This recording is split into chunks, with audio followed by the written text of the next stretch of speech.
Hi, I'm Heather Strazinsky, and this is Danielle Rodriguez. And this is another episode of Real Talk.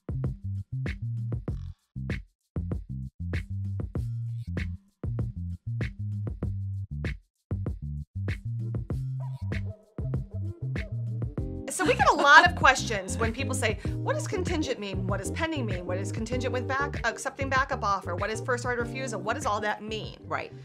So we figured, let's go over it because there are very important things in understanding them and understanding when you look at a site such as Realtor.com or Zillow or something, if it happens to have a P or a C or anything else. Right. That way you know what your chances are of getting that house. Right. So I guess we'll start from first and go down. Right. Contingent with accepting a backup offer. Okay. So first you have active. Everybody knows what that is. Yep. The house is active. Everybody can go see it. Yep, everybody sees it. So what does contingent mean? So contingent means it's under contract, but there are some certain things that have to be met, such as maybe loan financing. With a stipulation of some sort. Exactly, some type, and it could be anything. They have to sell a property, they have to get financing, they have to get through inspections. Typically all homes, when they go under contract, are contingent Yep. because they do have to go through the inspection process and the financing. If one of those should fall through, if they should back out for any one of those reasons, you know, They're on there. so it's contingent for that. Most of the time, you're going to see contingent with accepting backup offer. Right. That means the house is under contract, you can go see it, and you can write a backup offer. Sometimes you'll see just contingent, and that usually means they're not accepting backup offers. And that really could just be because the seller, they just don't want to show the home anymore. They're tired of showing the home. Right. So just keep an eye on it. Right. After a house is contingent, it will move into pending. Correct. Pending means that the contingencies were met, and now they're just waiting for the closing. Yep.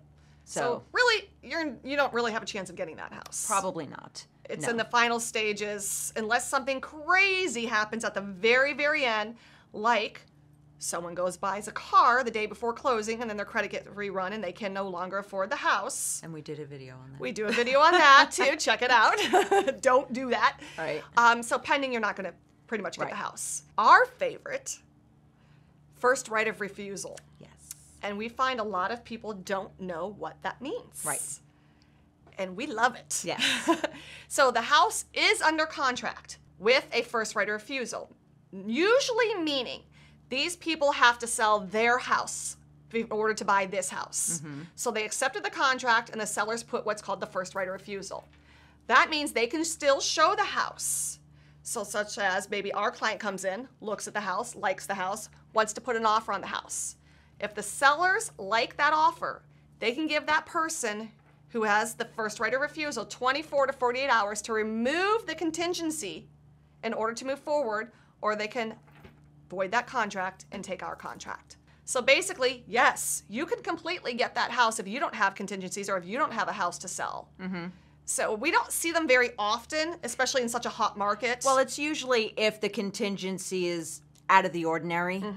The seller wants to accept that, even though, you know, it's a weird situation. At least give them something to accept sometimes. Right. But it also allows the seller to accept another offer if another offer does come in, if, you know, they choose to. But they do have to give the first person who put the offer in that 48 hours to remove whatever contingencies on there. And usually it's, you know, just because they have to sell their home. Right. But our market is so hot, no one's accepting those right now. It's crazy, but that kind of lets you know what that means. Right. And then, of course, you know, closing, sold. Yes. Sold means sold. You can't have the house anymore. Nope. No. And we do get these funny questions when a house is pending or almost sold or closing tomorrow. We do have clients sometimes, I want that house. Call the agent. Right. See if they can get out of that. Well, they can't. No. They can't. We have to find you a different house, and we can find you a different house, but it kind of lets you know now you have a little bit of knowledge when you see all those markings. Yep. Now you know what they mean. All right. Well, that was another episode of Real Talk. We'll see you next time.